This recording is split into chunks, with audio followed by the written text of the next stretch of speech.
যে এই পরমাত্মাকে যিনি সমভাবে দর্শন করেন, তিনি পরমাত্মা সম্পর্কে এখানে দুটো বিষয় তুলে ধরা হয়েছে। তো আমরা যদি একটু একটু মানে সংযোগ করতে চাই, তাহলে ২৭ নম্বর শ্লোকে কিন্তু আমরা কালকে জেনেছি এই যে স্থাবর এবং জঙ্গম। একটু একটু অফ করে দেন please, একটু অফ করে দেন please। এই তো। তো আমরা গতকালকে শ্রবণ করেছি যে অর্জুনকে ভগবান জ্ঞান প্রদান করছেন, যে এবং তার জ্ঞানের যে চক্ষু সেটা খুলে দেওয়ার চেষ্টা করছেন, যে স্থাবর জঙ্গম যা কিছু আছে সবই ক্ষেত্র এবং ক্ষেত্রকে সংযোগে থেকে উৎপন্ন হয়। তার মানে অর্জুনকে তিনি বারবার বোঝাতে চাচ্ছেন যে তিনি যুদ্ধ করতে চাচ্ছেন না। তার মধ্যে সংশয় দেখা যাচ্ছে বারবার। তার জ্ঞানের ঘাটতি মনে হচ্ছে। আসলে তার কোনো জ্ঞানের ঘাটতি ছিল না। তারপরে তিনি এই প্রশ্নগুলো করছেন কেবলমাত্র এই বিষয়গুলো ঠিক আমাদের জায়গায়, আমাদের লেভেলে এসে তিনি এই প্রশ্নগুলো করেছেন। যেন আমরা এই প্রশ্নগুলোর উত্তর এখান থেকে পেয়ে আমরা নিজেকে সুগঠিত করতে পারি। তো কেউ যদি মারাও যায়, তো তারপরেও দুঃখ পাওয়ার কথা নাই। কোনো কথা হতে পারে না। কেননা সে মৃত্যুর পরে আবার তার জন্মগ্রহণ হবে। এটাও যদি অর্জুন বুঝতে পারে, সেটা আগেও আমরা শুনেছি, তাহলেও কোনো দুঃখ রাখা উচিত নয়। আর তারই ধারাবাহিকতা এটা বলেছেন যে যিনি সর্বভূত অবস্থায় পরমাত্মাকে দর্শন করেন তিনি জানেন যে জীবাত্মা এবং পরমাত্মা উভয়ে অবিনাশী। ঠিক একই ধরনের কথা আমরা দ্বিতীয় অধ্যায়ে যখন পড়েছি তখন আত্মা সম্পর্কে আমরা জেনেছি। জীবাত্মা, সেই জীবাত্মাটা বা আত্মা আমরা কিভাবে পড়েছি যে নৈনিং সিন্দান্তি শস্ত্রাণি নৈনিং দহতি পাবক না চৈনম ক্লেদন্তয়প না শশয়তি মারুত।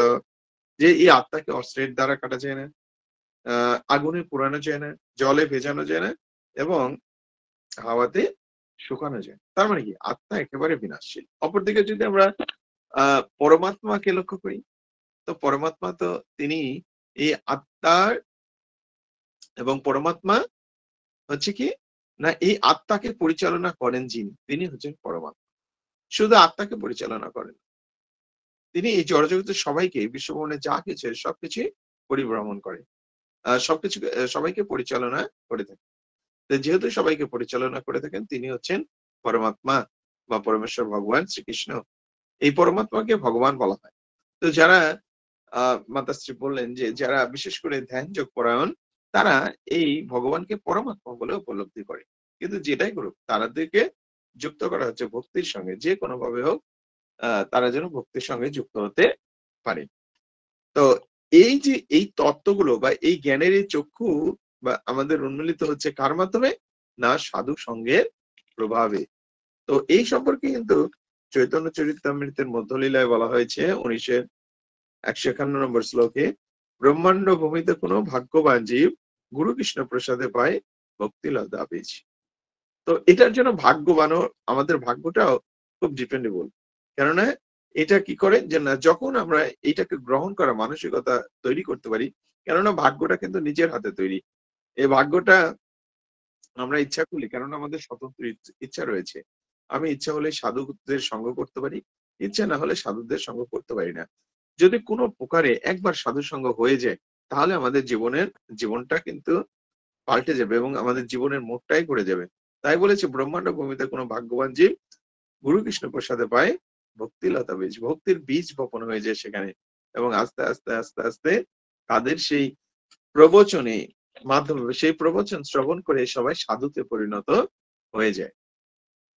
তো এই জন্য বলেছে ছিল প্রভাত তাৎপর্য বলেছেন যে সাধু সঙ্গের প্রভাবে তিনি দেহি দেহ জীবাত্মা বা জীবাত্মার বন্ধু যে পরমেশ্বর ভগবান, সেটা যিনি উপলব্ধ করতে পারেন তিনি হচ্ছেন যথার্থ জ্ঞান লাভ করেছেন। তো এই জ্ঞান লাভ কারা করতে পারে? সবাই তো করতে পারে না। আমরা জানি ৮৪ প্রকার জীব রয়েছে। তো তার মধ্যে কেবলমাত্র ৪ লক্ষ প্রজাতির যে মানুষ রয়েছে, কেবলমাত্র তারাই এই জ্ঞানগুলো অর্জন করতে পারে। এখন অর্জন করবে কি করবে না সেটা টোটালি তাদের ইচ্ছা। কিন্তু তারা যদি সত্যি তাদের মনকে স্থির করে যে না, তারা উপলব্ধি করে যে আমরা ভগবানের সন্তান, আমরা ভগবানকে কথা দিয়েছি তার সঙ্গে যুক্ত হওয়ার, যে আমরা পৃথিবীতে গিয়ে তার সঙ্গে যুক্ত হয়ে যাবো। কিন্তু সেটা এই মায়ের প্রভাবে সে ভুলে গেছে। কিন্তু কোনো সাধু সঙ্গের প্রভাবে যদি সেইটা একবার আমাদের ভেতরে প্রকাশ পায়, অর্থাৎ জ্ঞানের চক্ষুটা যদি খুলে যায়, সঙ্গে সঙ্গে সে কি করবে? সে নতুন একটা জীবন পাবে এবং তিনি যথার্থ জ্ঞানী হবে। তো যথার্থ জ্ঞানী এখানে কেন বলেছে? যথার্থ শব্দটা খুবই গুরুত্বপূর্ণ। জ্ঞানী মানে মাতাশ্রী বললেন যে জ্ঞানী মানে যারা হচ্ছে পণ্ডিত ব্যক্তি। এই জড়জগতে অনেক পণ্ডিত ব্যক্তি আছে। তারা ভগবানকে নানাভাবে যুক্তি তর্কের মাধ্যমে উপস্থাপন করতে চায়, হ্যাঁ? ভগবানকে অবশ্যই দার্শনিক তত্ত্বের মাধ্যমে মানে জানতে হবে, সেটাও ঠিক আছে। কিন্তু দার্শনিকতা যেন হয়, সেটা যেন গীতা, ভাগবত এটাও তো একটা দর্শন। ধর্ম একটা দর্শন। তো আমরা এই জাগতিক দর্শনের দিকে আমরা যাব না। কেননা সেখানে সময়ের অপচয় হবে। আর এই সময়টা সংক্ষিপ্ত করে দেবে কি? না সাধু, শাস্ত্র এবং গুরুদের বাক্য। এই বাক্যগুলো যখন আমরা শ্রবণ করব, তখন আমাদের এই জ্ঞানের পরিধি অল্পতেই অনেক, অনেক বেড়ে যাবে। আমরা জানতে পারবো আমরা আত্মা, আমরা জানতে পারবো আমরা হচ্ছে ভগবানের অবিচ্ছেদ্য অংশ। আমার কাজ হচ্ছে ভগবানের সেবা করা। আর ভগবান হচ্ছে উপদেষ্টা, ভগবান হচ্ছে উনমন্তা, ভগবান হচ্ছেন ভর্তা, ভগবান হচ্ছে মহেশ্বর। এই যে ভগবানের এতগুলো বিশেষণ, এটা আমরা উপলব্ধি করতে পারবো। তো যখন আমরা উপলব্ধি করতে তিনি সবকিছু নিয়ন্ত্রণ করছেন, তিনিও এটা উপলব্ধি করতে পারবেন। আহ তখন কি হবে? সে আস্তে আস্তে জ্ঞানী হয়ে যাবে এবং তার জ্ঞান চক্ষু খুলে যাবেন। অর্জুন ঠিক এই অবস্থায় দাঁড়িয়ে আছেন। তিনি যুদ্ধ করতে চাচ্ছিলেন না। বারবার যুদ্ধ ময়দানে এসে তিনি বারবার প্রশ্ন করে ভগবানের কাছ থেকে জেনে নিতে চাচ্ছেন তার পরবর্তী জীবনের সম্পর্কে। তার তিনি কি করবেন? অনেকগুলো বিষয় তিনি জানার প্রচেষ্টা করছেন। আর এই প্রচেষ্টা করতে গিয়ে তিনি ভগবানকে নানা ধরনের প্রশ্ন করছেন। আমরা ঠিক একই মতো দেখি যে ভাগবতম এসে পরীক্ষিত মহারাজ তিনি মৃত্যুর জন্য নিজেকে প্রস্তুত করছেন, কিন্তু সঙ্গে সঙ্গে তার হাজারো প্রশ্ন, অদ্ভুত অদ্ভুত প্রশ্ন, এই প্রশ্ন দ্বারা তিনি কি করছেন? সুখদেব গোস্বামীকে তিনি জানার প্রয়াস করেছেন। তো আমরা গীতায় দেখি যে স্বয়ং ভগবানের কাছ থেকে অর্জুন জ্ঞান পাচ্ছেন। আর ভাগবতমে দেখতে পাচ্ছি একজন ভক্ত আরেকজন ভক্তের কাছ থেকে নিচ্ছেন। তাই জন্য চৈতন্য চরিতামৃতে এই কথা বলা হয়েছে যে ব্রহ্মাণ্ড ভূমিতে কোনো ভাগ্যবান জীব গুরু কৃষ্ণ প্রসাদে পাই ভক্তিলতা বেশি।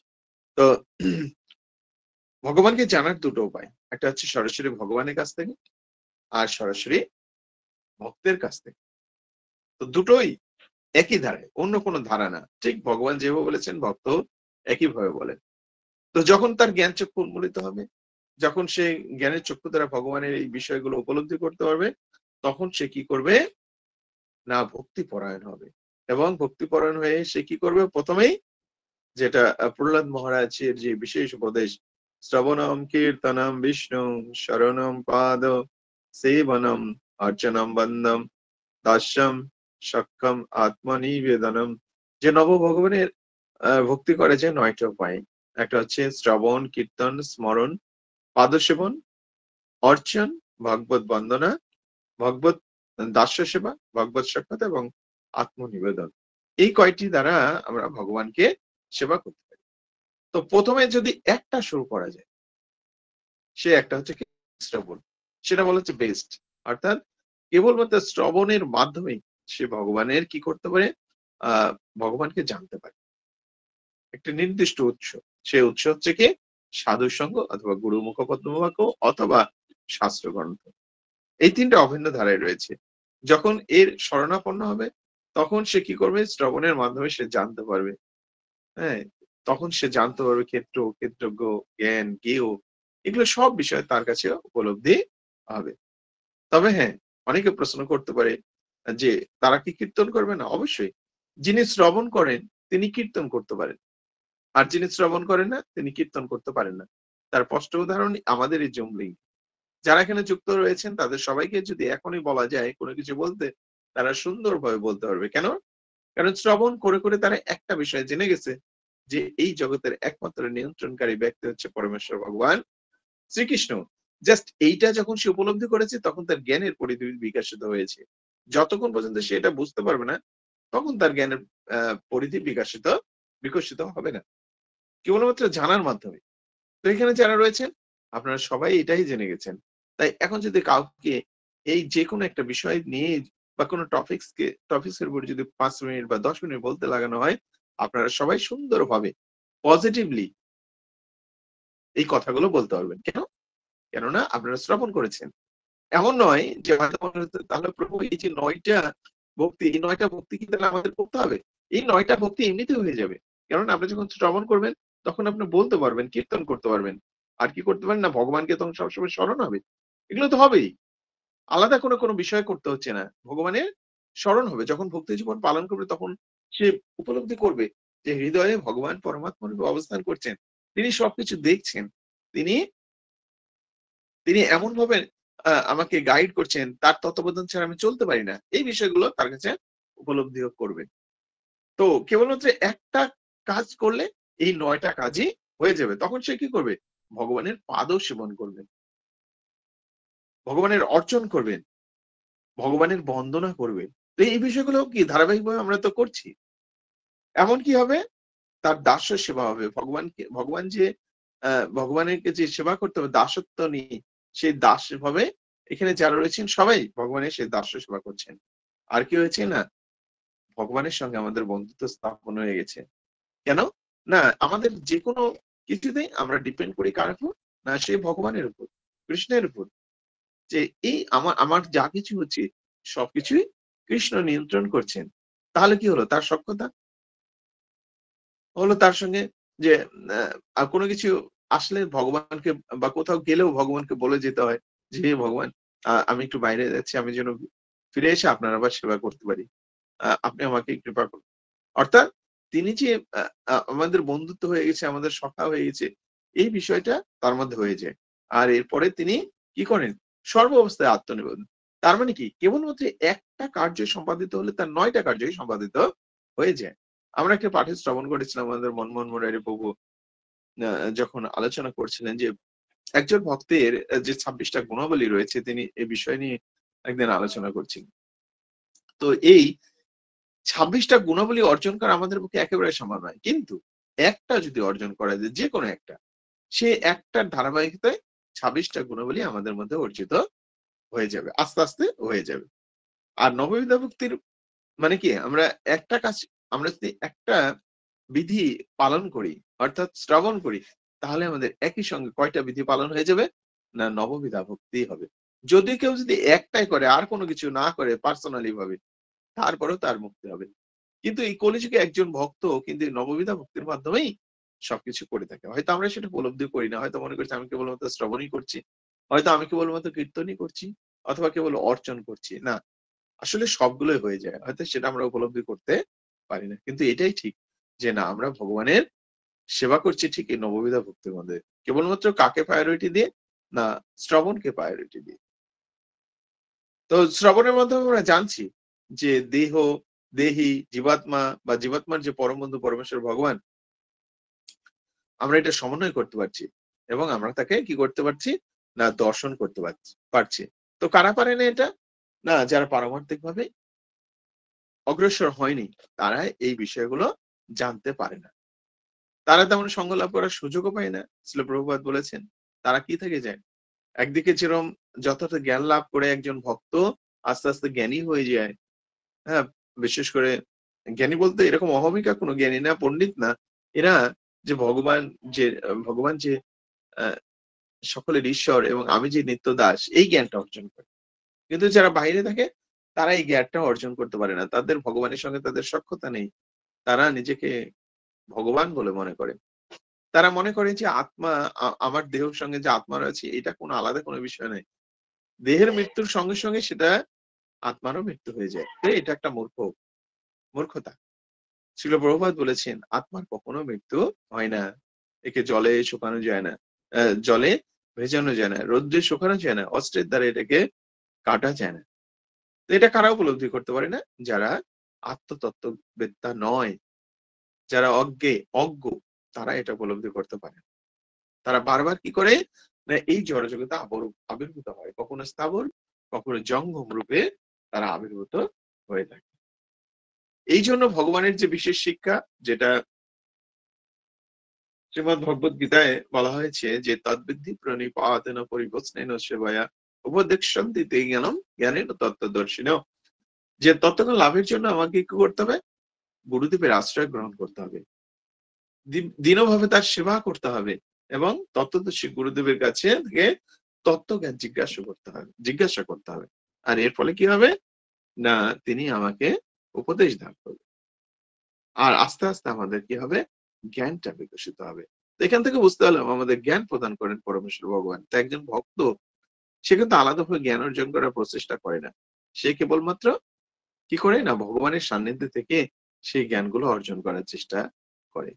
এবং লক্ষ্য করা যায় যে এই জ্ঞানের পরিধি বিশেষ করে সকল ভক্তের মাঝে সুন্দরভাবে প্রকাশিত হয়ে যায়। তারা সেই তাত্ত্বিক বিষয়টা উপলব্ধি করতে পারে।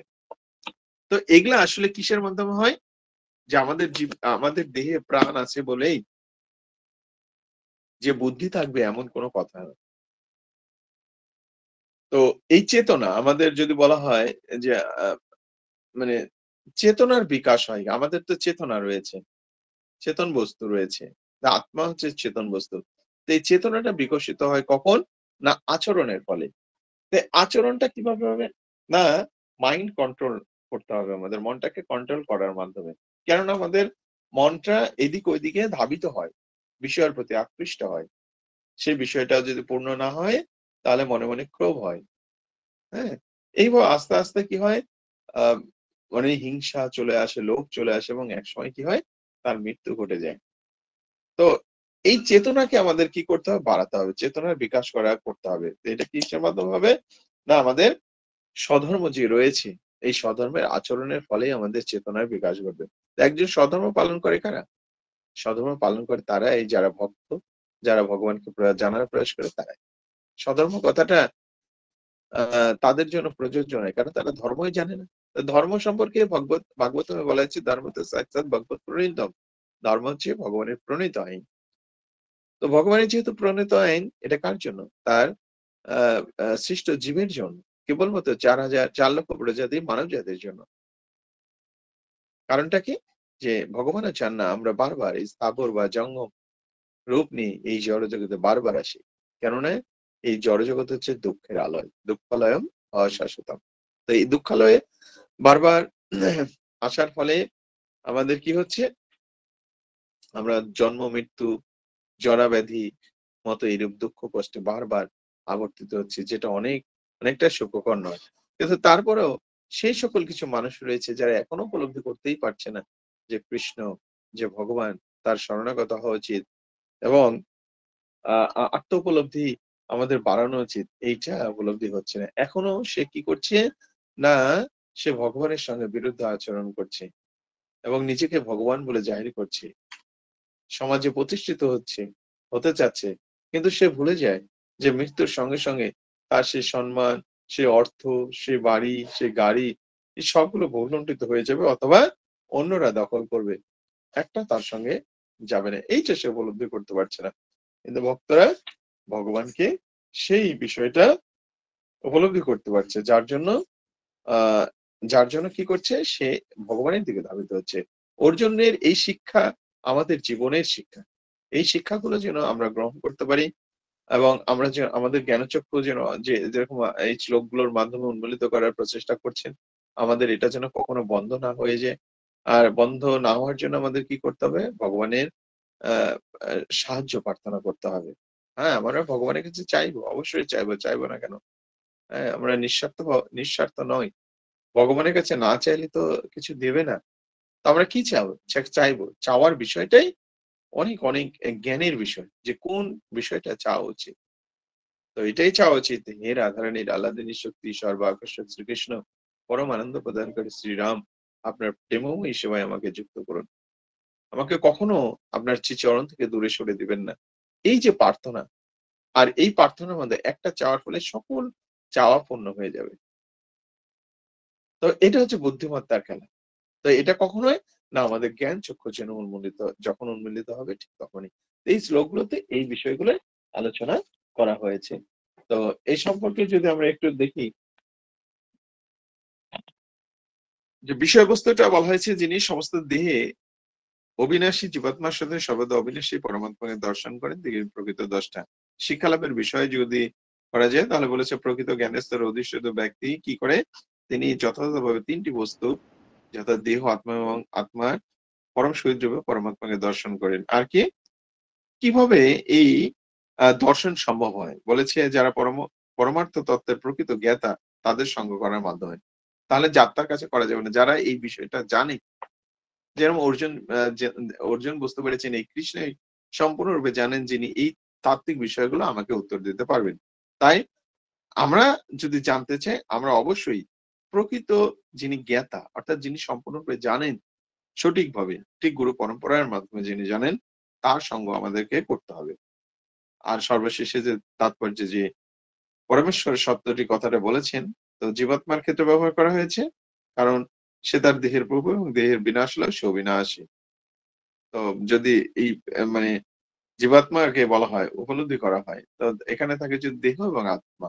তাহলে এটাও যদি ঠিক হয়, তাহলেও কিন্তু আত্মার বিনাশ হয় না। আর অপরদিকে যদি পরমাত্মাকেও পরমেশ্বর বলা হয়, তাহলে যেকোনো অবস্থায় আত্মা এবং পরমাত্মা উভয়ই অবিনাশী হয়ে যাবে। আত্মাও অবিনাশী এবং পরমাত্মাও অবিনাশী। তো আমাদের যেহেতু মৃত্যুই হবে না, হয়তো জাগতিক এই জড় দেহটার মৃত্যু হবে, কিন্তু পারমার্থিক ভাবে মানে সরি আমাদের আত্মার কোনো মৃত্যু হবে না। তাই আমাদের ভয়ের কোনো কারণ নেই, কেবলমাত্র ভগবানের কথা শ্রবণ এবং ভগবানের চরণে নিজেকে স্মরণ গ্রহণ এর মাধ্যমে আমাদের এই জীবনটাকে অত্যন্ত মহত্বপূর্ণ করতে পারি। জয় ছিল প্রভুপাদ কি জয়, জয় অনন্ত আনন্দ পরিবেশ মন্ডলী কি জয়, জয় নিতাই গৌর প্রেমানন্দে হরি হরি বল। আমার বলার এবং উপস্থাপনার মাঝে আমার ভুল ত্রুটিগুলো ক্ষমা সুন্দর দৃষ্টি দেখবেন এবং আমাকে আশীর্বাদ করবেন, আমি যেন উপলব্ধি করতে পারি এই তাত্ত্বিক বিষয়গুলো, এবং আমরা এখানে যারা আছি সবাই যেন তাত্ত্বিক বিষয় উপলব্ধি করে কেবলমাত্র ভগবানের প্রেমময় সেবায় যুক্ত হয়ে আমাদের জীবনকে মহিমান্বিত করতে পারি। তো সকলকে অসংখ্য অসংখ্য ধন্যবাদ জানাচ্ছি শ্রবণ করার জন্য। আমরা একটু জানতে চাইবো এখানে কোনো কিছু যদি আপনারা অ্যাড করতে চান অথবা যদি কোনো কিছু প্রশ্ন করতে চান, সেটা আমরা এখানে আমাদের উত্তর দেওয়ার প্রচেষ্টা করা মানে প্রচেষ্টা থাকবে। আমাদের সঙ্গে রয়েছেন মৌসুমী মাতা। হরে কৃষ্ণ, প্রণাম প্রভু। প্রভু আপনি খুব সুন্দর পাঠ দিয়েছেন। আর এইমাত্র যে বললেন যে আত্মা পরমাত্মা বা মানে পরমাত্মা রূপে পরমেশ্বর হয় না, যারা ভক্ত তাদের তো হবেই না, বা যারা ভক্তিগত তাদেরও হবে না, কিন্তু যারা অভক্ত বা পারমার্থিক দিক থেকে এগোতে পারেনি তাদেরও তো আত্মা অবিনশ্বর, নাকি তাদের আত্মার মৃত্যু হবে? এটাই আমার প্রশ্ন। তারা যারা যারা এখনো মানে অগ্রসর হয়নি তারা তো জানেই না যে আমি দেহ না আমরা আত্মা। তারা এই বিষয়গুলো জ্ঞান করতে পারে না, তারা পিছিয়ে থাকে, জানে না, তারা উপলব্ধি করতে পারে। যদি এটা উপলব্ধি করতে পারতো তাহলে তারা কি করতো, খুব তাড়াতাড়ি ভগবানের সঙ্গে যুক্ত হতে পারতো। কিন্তু অনেক আছে, 4 প্রকার আমরা জানি যে ভগবানকে জানার জন্য 4 প্রকার ব্যক্তি রয়েছে, আর্ত অর্থাৎ জ্ঞানী এবং জিজ্ঞাসু। এই 4 ধরনের ব্যক্তি কিন্তু জগতে রয়েছে। এর বাইরেও কিছু মানুষ আছে, তাদের কথা বলা হয়েছে। কিন্তু বিশেষ করে আর্ত অর্থাৎ জ্ঞানী এবং জিজ্ঞাসু এই 4 প্রকার ভক্তরা কিন্তু ভগবানকে জানতে চায়। প্রভু, ভালো লাগলো, খুব সুন্দর। অবনীপাল প্রভু, হরে কৃষ্ণ। হরে কৃষ্ণ প্রভু, ধন্যবাদ, প্রণাম, মঙ্গল হোক, জয় শ্রী প্রভুপাদ কি জয়। আজকের আপনার প্রবচন অত্যন্ত সুন্দর লাগছিল, অনেক শিক্ষা ছিল এর মধ্যে। হ্যাঁ, আত্মা পরমাত্মা সম্বন্ধে জানতে পারলাম বিশেষভাবে। আত্মা পরমাত্মা আত্মার বন্ধু হিসেবে সবসময় থাকেন। হ্যাঁ, তো আত্মা দেহের বিনাশ হয়ে যায় কিন্তু আত্মা পরমাত্মার বিনাশ নাই, কারণ তার পরবর্তীতে আবার একটা দেহ ধারণ করে, এটা বুঝতে পারলাম। আমার একটু জানতে ইচ্ছে করছে যে ধারণ করে না, সেই অবস্থায় ধারণ করবে যে যদি সে এইটা উপলব্ধি করতে না পারে, তাই না? যারা এটা উপলব্ধি করবে তাদের আর জন্মগ্রহণ করতে হবে না। প্রশ্নটা বলুন। হ্যাঁ প্রভু, তারপরে হচ্ছে যে যখন দেহ বিনাশ হয়ে গেল, আত্মা আর পরমাত্মা মানে বেরিয়ে গেল। হ্যাঁ, বেরিয়ে যাওয়ার পরে তার সূক্ষ্ম শরীর, আত্মা সূক্ষ্ম শরীর, আমরা জেনেছি যে আত্মা সূক্ষ্ম শরীর ধারণ করে, দেহ মন হয় কি বলে মন বুদ্ধি অহংকার তার সঙ্গে থাকে। তাহলে পরমাত্মা সেই ক্ষেত্রে পরমাত্মা আত্মাকে কিভাবে মানে বন্ধুত্ব রক্ষা করবে, মানে কিভাবে তাকে উপদেশ দেবে যে কোন দেহ ধারণ করবে, কোথায় যাবে? হ্যাঁ, আরেকটা প্রশ্ন এর সঙ্গে একটা বলে নিই যে যদি উচ্চ জনিতে জন্মগ্রহণ করে তাহলে তো ভালো, কিন্তু যদি নিম্ন জনি প্রাপ্ত হয়, নিম্ন জনি প্রাপ্ত হয়, তাহলে পরে আত্মা সেখানে পরমাত্মা আত্মাকে কিভাবে মানে কি পতঙ্গ হলো, তাহলে কিভাবে তাকে সাহায্য করতে পারে, কিভাবে বন্ধু হতে পারে, এইটুকু জানার ইচ্ছা করুন। Very well. তো আত্মা প্রকৃত বন্ধু তখনই হয় যখন সে তাকে ভগবত ধামে নিয়ে যেতে পারে, নিয়ে যায়, তখন প্রকৃত বন্ধু। কিন্তু তাছাড়াও যারা ভক্তি জীবন পালন করছে হয়তো সঠিক উপায় না, কিন্তু তো ভক্তি তো কখনো নষ্ট হয় না, সেটা আমরা জানি। তো আপনি যেটা বললেন যে তাকে নিম্ন বা জনিতে হয়তো নিয়ে যায়, তো এটা ভগবানের ইচ্ছায় হয়নি, এটা হচ্ছে ঠিক এই জীবের ইচ্ছায় হয়েছে। কেননা তার মনোভাব এই নিচে ছিল। হ্যাঁ, তার মনোভাবে নিচে ছিল। সে তার জড়জগতে থাকতে গিয়ে তিনি হয়তো নিচু মনোভাব পোষণ করেছেন, যার জন্য তার নিচু পরিবারে জন্ম। তবে বলেছে যারা ভক্তি জীবন পালন করবেন তাদেরকে অবশ্যই কোনো ধনী বণিকের গৃহে তাদের আবির্ভাব মানে জন্মগ্রহণ করাবেন ভগবান। কেন করাবেন না? পরবর্তীতে ভক্তি জীবনকে সচল করার জন্য। হরে কৃষ্ণ। হরে কৃষ্ণ, ধন্যবাদ। আর একটা হচ্ছে গিয়ে শ্রবণম, উপলব্ধি করি শ্রবণম হচ্ছে গিয়ে নববিধা ভক্তির মধ্যে শ্রেষ্ঠ। এই একটা গুণ অর্জন করতে পারলেই বাকি সমস্ত গুলোই আস্তে আস্তে আয়ত্ত এসে যাবে। হ্যাঁ, প্রণাম প্রভু। এই বল, এটাই তো মনে হচ্ছে আমার কাছে, মানে যে শ্রবণ করার ফলে সে কি করতে পারছে। তাকে যদি বলা যায় আপনি একটু ভগবানের কথা বলুন, দেখুন সে ভগবান সম্পর্কে সত্যি সুন্দর সুন্দর তথ্য দিচ্ছে। এবং সে কি করছে, সর্বদাই তার চিন্তায় চেতনায় তিনি ভগবানকে রাখছেন, স্মরণ করছেন যে হে ভগবান আমি যেন ভালোভাবে কোথাও যাত্রা করছেন, সে তখনও মনে হচ্ছে, শুয়ে পড়ছেন তখনও মনে হচ্ছে, 24 ঘন্টায় আপনি তাকে উপলব্ধি করছেন। তার কি করছেন, অর্জন করছেন। তো ভগবানের প্রিয় ভক্তরা সর্বদাই কি করে, ভগবানকে সুন্দর রূপে সাজায়, সুন্দর সুন্দর রূপে সাজিয়ে অনেক আনন্দ পায় প্রতিদিন সকালে অর্থাৎ। এই বিষয়গুলো তো হচ্ছে একই সঙ্গে কি বলতো শ্রবণ করে। এই শ্রবণ যদি তার ঠিকঠাক না হতো, সে কোনোদিন এই 9টার জায়গাতে আসতেই পারতো না। প্রতিদিন ভোরে উঠে এই যে আপনারা করছেন, প্রতিদিন ভোরে উঠছেন, মঙ্গল আরতি করছেন, অর্চন করছেন, ভগবানের নিবেদিত প্রসাদ গ্রহণ করছেন, এগুলো যেন তেন ব্যাপার নেই। এটা অনেক অনেক একটু বিষয়টা সরল, কিন্তু এটা যে ধৈর্য ধরে করা এটাও একটা খুব কঠিন, যার জন্য ভগবান সন্তুষ্ট হন। এবং প্রতিকূলতার মধ্যে এই জড়জগৎ মানে প্রতিকূলতার মধ্যে থেকে এই বিষয়গুলো করার প্রয়াস করছেন। তাই একেবারে যারা গৃহস্থ জীবনে আছেন তাদেরকে কিন্তু একদম ছোট করে দেখেন প্রভুপাদ, তাদেরকে একই মাত্রায় রেখেছেন। যারা মন্দিরে সেবা পূজা করি এবং যারা গৃহস্থ সেবা পূজা করে, এদের মধ্যে কোনো পার্থক্য নেই। কেবলমাত্র একনিষ্ঠতার সহিত যদি স্থাপন করে ভগবানের সেবায় যুক্ত হয়ে যায়। হরে কৃষ্ণ। প্রণাম প্রভু।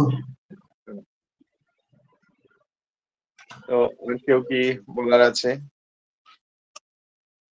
মাধুরী রাউত মাতা কিছু বলবেন? আমাদের সঙ্গে রয়েছে মনমোহন মুরারি প্রভু। আচ্ছা, মাধুরী রাউত মাতা বলুন। প্রভু মনমোহন মুরারি প্রভু বলেন, তার বলছি। আচ্ছা, মনমোহন মুরারি প্রভু আছেন? মনে হয় উনি ব্যস্ত আছেন, একটু আপনি বলুন।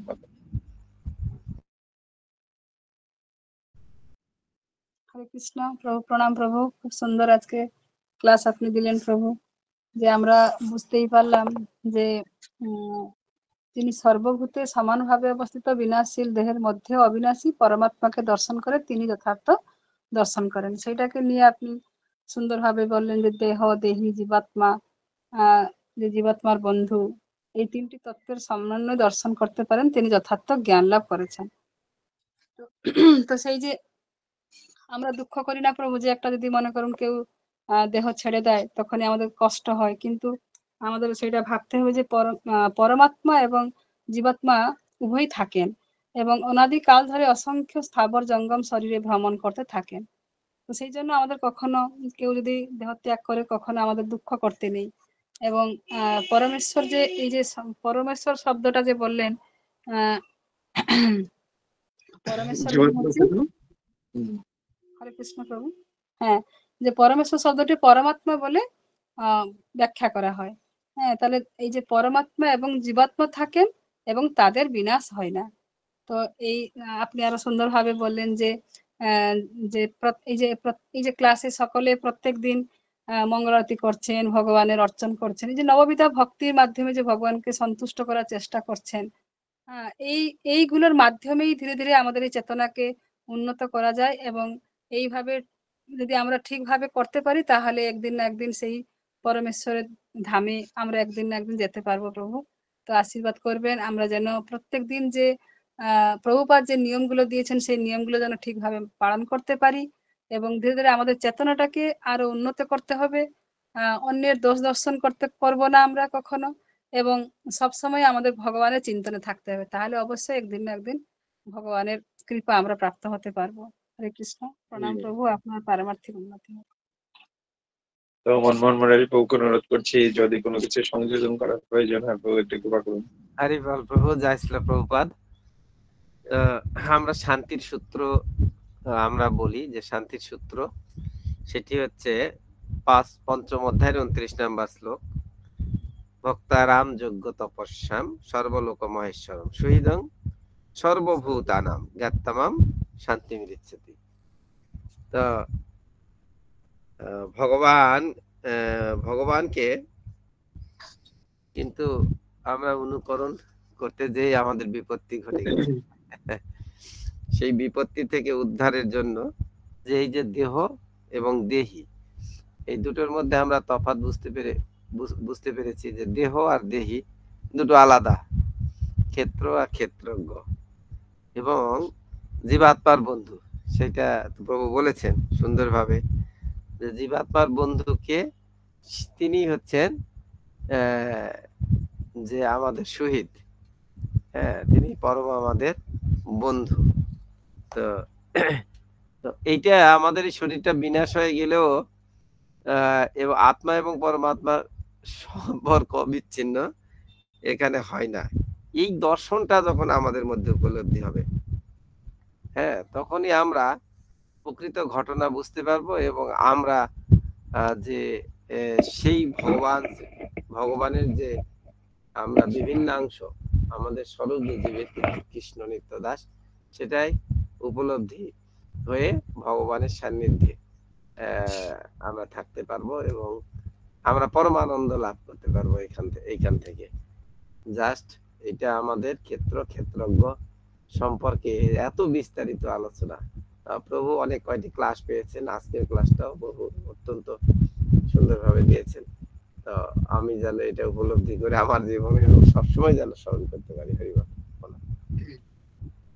হরিবল প্রভু প্রণাম, অনেক অনেক ধন্যবাদ সহযোগিতা করার জন্য। আমাদের আর কোনো হ্যান্ড রাইজ নেই, তো আমরা এক কাজ করব, আমরা আজকের ক্লাস থেকে বিদায় নেব। তো আমরা একটা বিষয় জানি যে শ্রীমদ ভগবত গীতা ভগবান যে বিষয়গুলো খুব গুরুত্বপূর্ণ ভাবে তুলেছে, এই শ্রীমদ ভগবত গীতায় আমাদের প্রভু বলেছিলেন, মনমোহন মুরারি প্রভু কথা অনেক দিন বলেছেন বা আমরা বলেছি যে ঈশ্বর, প্রকৃতি, জীব, কর্ম এবং কাল, এই বিষয়গুলো নিয়েই কিন্তু শ্রীমদ ভগবত গীতার প্রত্যেকটা শ্লোকে কিন্তু এই কয়টা বিষয়ের মধ্যে থাকবে, এই বিষয়ের বাইরে কোনো শ্লোক নেই।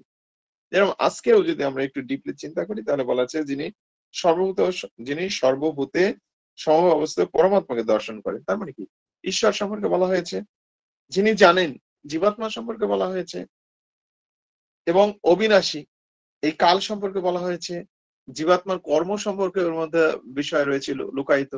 মানে এই 5টি বিষয়ের মধ্যে কোনো না কোনো বিষয় আমাদের প্রত্যেকটা শ্লোকেই রয়েছে, এর বাইরে কোনো নয়, কোনো কিছুই নেই যেটা ভূমিকায় এটা আমরা পড়েছি না, মুখবন্ধতে এটা আমরা পড়েছি যে এই শ্রীমদ ভগবত গীতায় কোন কোন বিষয় নিহিত রয়েছে।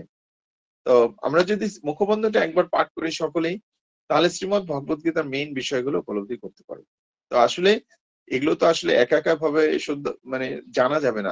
আমরা পড়েছি, যে আমার যেটা উপকার হয়েছে, আমি পড়েছি, অনেকবারই পড়েছি এই শ্রীমদ ভগবত গীতায় এইখানে জয়েন্ট হওয়ার আগেও, কিন্তু ওই তো পড়ার আগে কিছুই বুঝতে পারিনি যে কোথায় কি ছিল, কেন এটা বলা হলো, কে বলেছেন, কেন বলেছেন, এই বিষয়গুলো উপলব্ধি করতে পারিনি। খালি কানের মধ্যে বা মনের মধ্যে এটা স্মরণ হতো যে না এতটা শ্লোক পড়লে কি এত বছর চন্দ্রলোকে বাস করা যাবে, এত বছর সূর্যলোকে বাস করা যাবে, এইটার জন্য পড়েছি, কোনো কিছু উপলব্ধি করার জন্য পড়ি নাই। কিন্তু যখন ভক্তি জীবনে আসলাম তারপরেও কিন্তু পড়েছি, কিন্তু সেটা উপলব্ধি হয়নি। কিন্তু যখন সাধু সঙ্গ পেলাম, সাধু সঙ্গে এক একজনের এক এক রকম মনোবৃত্তি আমরা শ্রবণ করলাম, যে কিভাবে তারা এই শ্রীমদ্ ভগবত গীতা উপলব্ধি করতে পারে। এই যে উপলব্ধির বিষয় যখন আমরা শ্রবণ করব, তখনই আমাদের এই জ্ঞানের পরিধিটা বাড়বে। তাই বলা আছে চৈতন্য চরিতামৃতে, এই কথাটাই বলা আছে, নিত্য সিদ্ধ কৃষ্ণ প্রেম সাধ্য কব নয়, শ্রবণাদি শুদ্ধ চিত্তে কর হৃদয়। যে বিশুদ্ধ কৃষ্ণ প্রেম সকলের হৃদয়ে চিরকাল রয়েছে, আমাদের এই জড়জগতে আমাদেরও আছে, সকলের মধ্যে এটা সুপ্ত অবস্থায় আছে। কিন্তু যখনই হরি কথা শ্রবণ করা যাবে, তখন আমাদের হৃদয় নির্মল হবে, আর অচিরেই কৃষ্ণ প্রেম উদয় হবে। তো এই যে যারা যারা যুক্ত হয়েছেন অনেক অনেক দিন ধরে, আমাদের কার কথা বলবো, এখানে যারা যুক্ত হয়েছেন নতুন যারা, সকলেই তারা বেরিয়ে যেতে পারছে না, তারা এখানেই যুক্ত থাকছেন। একটাই কি না, এখানে তাদের ভালো লাগছে, তারা বুঝতে পেরেছে যে না আমাদের এটা শ্রবণ করা উচিত। নতুন নতুন তথ্য প্রতিদিনই আমরা কিছু না কিছু নতুন তথ্য পেয়ে আমাদের ভক্তি জীবনকে আরো বাড়াতে পারি। অর্জুন আমাদের জন্য আশীর্বাদ, যে তিনি যুদ্ধ করতে গিয়ে তার মনে যে সংশয় হয়েছিল, তিনি ক্ষত্রিয়, তাকে বলার সঙ্গে সঙ্গে যুদ্ধ করা উচিত, এটা ক্ষত্রিয়ের কিন্তু স্বভাব। কিন্তু অর্জুন এমন একটি কাজ করেছেন যে তিনি যুদ্ধ করতে গিয়ে প্রশ্ন করে ফেলেছেন যে না না আমি ভগবান কিছু কথা বলেছেন, তার মধ্যে তার প্রশ্নের উদয় হয়েছে। এই প্রশ্ন করে তিনি আমাদেরকে সংশয় দূর করেছেন। এই প্রশ্নগুলো মূলত আমাদেরই।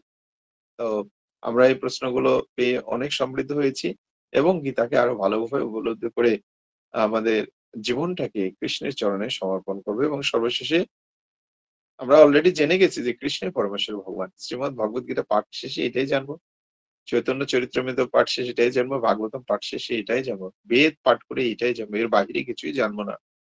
কিন্তু তারপরেও কি এখানে ভগবান বলেছেন, ভগবানের কথাগুলো আমরা দেখবো যে সময় রয়েছে, মৃত্যুর আগ পর্যন্ত আমরা দেখার সুযোগ রয়েছে, যে আমরা শুনেছি ভগবানের কথা, গুরুদেবের কথা অভিন্ন। তো আমরা শ্রীমদ্ ভগবত গীতা পাঠ করে জানবো কৃষ্ণ ভগবান, এটা জানবো। তাহলে ভাগবতম পাঠ শ্রবণ করে আমরা জানবো কি না কৃষ্ণই ভগবান কিনা। হ্যাঁ, জেনে যাবো যে কৃষ্ণই ভগবান। সেখানে ভক্ত বর্ণনা করছেন, আর ভক্তরূপে ভগবান এসে বর্ণনা করেছেন চৈতন্য চরিতামৃত। সেখানেও কৃষ্ণই যে ভগবান, তিনি কখনো বলেনি যে না আমাকে আরাধনা করো, আমাকে সবকিছু করে। এই কথাটা তিনি উজ্জ্বল রেখে তিনি যে কৃষ্ণ যে পরমেশ্বর ভগবান সেটাও প্রতিষ্ঠিত করেছেন। তো এই সকলের উদ্দেশ্য হচ্ছে কৃষ্ণকে প্রতিষ্ঠিত করা। তো আমরা সেটা আপাতত বুঝতে পারছি, আমাদের জ্ঞান চক্ষুটা উন্মিলিত হচ্ছে। এই জ্ঞান চক্ষু যেন কখনো নষ্ট না হয়, এই প্রার্থনা আমাদের সকলের। আমরা সকলেই যেন ভগবানের প্রেমময় সেবায় থাকতে পারি। তো সকলে ভালো থাকবেন, সুস্থ থাকবেন। আমরা সবাই একবার হরিনাম করে আজকের ক্লাস থেকে বিদায় নেব। জয় শ্রীকৃষ্ণ চৈতন্য প্রভু নিত্যানন্দ, গৌরভক্তবৃন্দ, হরে কৃষ্ণ হরে কৃষ্ণ হরে কৃষ্ণ হরে কৃষ্ণ কৃষ্ণ কৃষ্ণ হরে হরে, কৃষ্ণ কৃষ্ণ কৃষ্ণ হরে হরে